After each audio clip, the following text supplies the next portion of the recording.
my dad left home when I was 4, and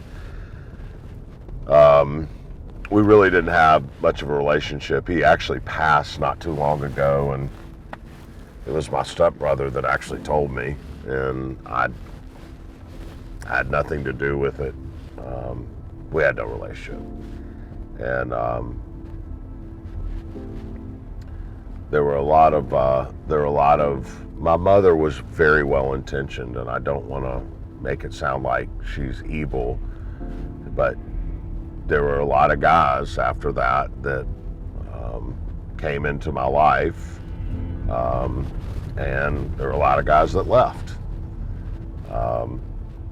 And so, as a result, Father's Day has always been a really kind of sore spot for me. I didn't even recognize it, but in my early 40s, Lisa pointed out to me, more than pointed out, very frustratingly said, you know, quit being an asshole on Father's Day. It's not about you anymore. You have your own children, and now you are a father. So I know you can't celebrate Father's Day from a standpoint of celebrating a father, but you can celebrate Father's Day from the standpoint of being a father. And I didn't even recognize that I got miserable on Father's Day, but I did. And the truth is, you know, I identified as a kid. Now I identify with the kids at Manassas a lot more closely than I identified with my own children in terms of my reality. I understand growing up without a father. I understand the kind of hopelessness and sadness that accompanies not having a father in your life, and all that entails. And I understand the sadness, and I understand that when you're a 14, 15-year-old strapping guy and you look at the mirror and your father has no interest in you, I understand looking in the mirror and thinking, something must be wrong with me. You know, why is it that I lack such value that my own father doesn't even want to spend time with me, especially on Father's Day?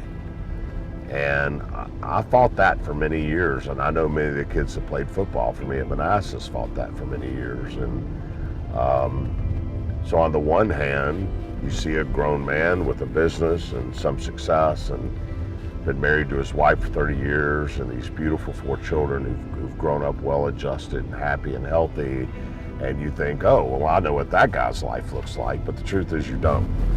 You have no idea the trauma that preceded the life that I have now. And as a result of that, people have always asked me, how do you think you connected so well with the kids at Manassas, being this white business guy?